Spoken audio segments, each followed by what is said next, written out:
Alex, it's Mom. This is the second video in your birthday gift. I'm talking to you about equipment, and we just talked about pans. We didn't really talk about how to take care of them, so I just want to cover that real quick. When you're washing pots and pans, you want to use gentle surfaces. If you really get stuff stuck on, you can use some vinegar and baking soda and, pour the baking soda where it's all stuck on. Of course, get as much off as you can, and then pour some vinegar on top of it, and then you can pour some hot water and let it sit, and that will make it easier to clean. But I like these natural sponges. They have like a coconut fiber scrubby. They're not damaging for the environment. They will disintegrate with time, and they do a really good job. So you can definitely use that. Use warm soapy water when you're cleaning, always as hot as you possibly can stand, so you keep things really sanitary. And I like to use Dawn. It's just my favorite dishwashing soap. I find a little bit goes a long way, and it's just consistently good. So you use what you want, but I find that when you buy the really cheap dishwashing detergent, it doesn't do a good job. So it's one of those things where sometimes the name brand pays off, or I actually get like the Dawn equivalent at Lidl, and it's just as good. So anyway, talking about cleaning your pots and pans. Sorry about the noise. The next equipment I want to talk to you about is the utensils that you're going to use when you're cooking. So if you notice, all of these have something in common. And I don't know if you can figure out what that is.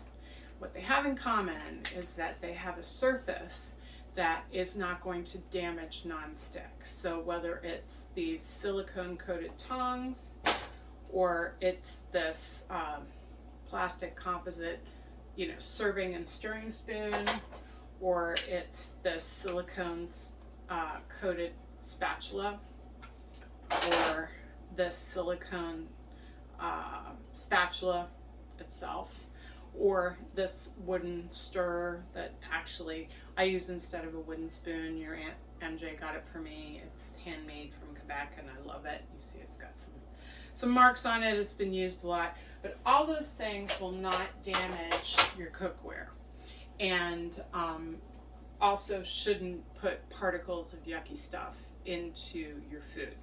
One of the reasons I'm not a fan of nonstick is because the second you damage the surface, those little particles get into your food, and they can get into your body, and it's just not good stuff. So to prevent that from happening, no metal whatsoever in nonstick, and as a rule, use things that are coated in silicone or in wood, and you're not going to have any problems. So the first cooking tool that I want to talk to you about is tongs. Tongs are great because you can grab something with them. You can use them when you're cooking to stir. You can use them to move like big amounts of meat or big amounts of vegetables. I like at least a 10-inch tong.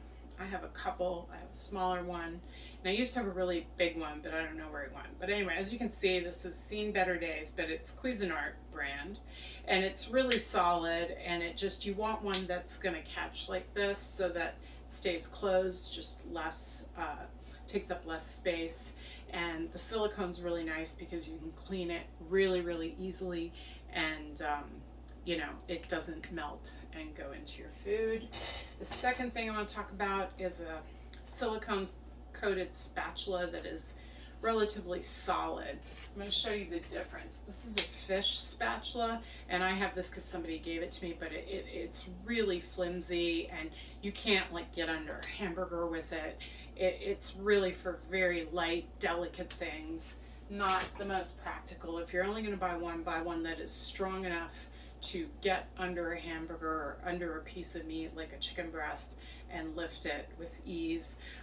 I love this because, again, it's got the hole, so if you've got a place to hang it, that's wonderful. And it's, I think this is like Cuisinart or Oneida or something, but I got it at Marshall's very inexpensively, and I use it a lot.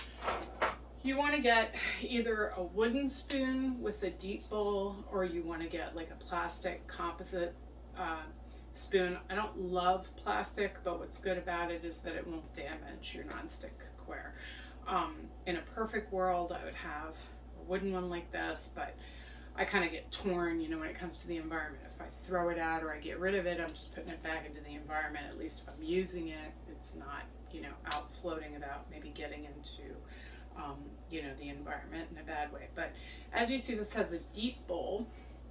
And the reason is when you're skimming soup or you're trying to get something in a lot of liquid, you want to have enough surface to be able to do the job. So this is a great, you know, spoon.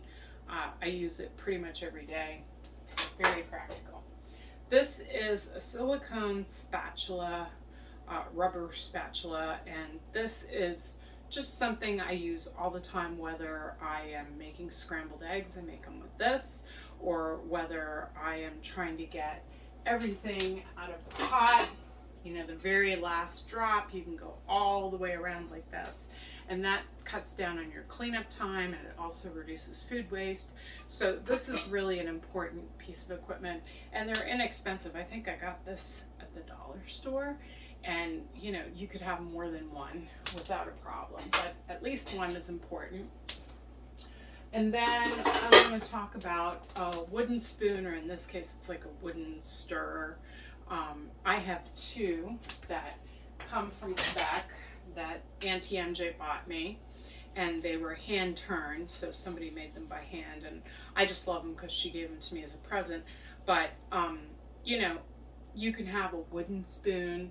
Another reason you want something like this is because when you're cooking pasta, one of the things that's going to happen is your water is going to come up to the edge of your pot, and it's going to look like it's boiling over. And something to do to prevent that from happening is you just, for whatever reason, I don't know why it works, must be, you know, chemistry or physics, but you just put a wooden utensil like that and it will never boil over. Now, I'm not saying if your water is all the way up to the edge that it won't boil over, but I'm saying if your water's at least 2 inches from the top, it shouldn't boil over. And one of the things I tend to do when I'm boiling pasta or anything like that is I bring it to a rolling boil, I put the pasta in, and then I lower it just a little bit. So it's not at the highest temperature, but it's like maybe at like a medium high. And that is just as effective, and it doesn't create as much steam, and you don't have to worry about it boiling over. So anyway, wooden utensil, wooden spoon, something like this. Very, very important. So if we're going to talk about utensils, we want to talk about knives. And I could do a whole video on knives, but today I'm just going to talk very basically about knives. I would invest in the best quality knives that you can afford. And you don't have to get a whole set. You really need 3 knives to be able to cook effectively. You want something with a wooden handle ideally, and you know, a balanced stainless steel blade. This is a stainless steel 6-inch chef's knife. It's a Henkel, and I got it in a set. But if you're just buying one, that's perfectly fine. And this can be used to smash garlic, it can be used to cut meat, it can be used to cut vegetables, cut herbs. It's just a really practical knife. So that's your 6-inch chef's knife. The next knife that I think you should have is a paring knife. And this came in the same set. And I think that Henkel starter set was around $130. But if you're just buying individual knives, you want to have the 6-inch chefs, and you want to have this little 2 or 3-inch, I think this is like 2.5 inches, whatever, it doesn't matter, but about the size of your index finger. You want to have a paring knife, and you're going to use this more than you realize for, you know, cutting up, you know, pieces of vegetables, pieces of fruit, getting, you know, the eyes out of potatoes when you're preparing them to cook those. So definitely want to have a paring knife. You definitely want to have a utility knife. And why I like a utility knife is because it's got the serrated edge. So that means you can cut things that are harder to cut safely with a chef's knife unless it's really, really sharp, like a tomato, um, or lemongrass, if ever you're cutting lemongrass, or very fibrous herbs like rosemary.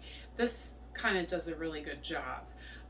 You can also use the chef's knife to chop herbs, but when it comes to lemongrass, I find for whatever reason this just works the best for me. So those are the 3 knives that I think you should have: the 6-inch chef knife, the 2.5 or almost 3-inch paring knife, and then this utility knife.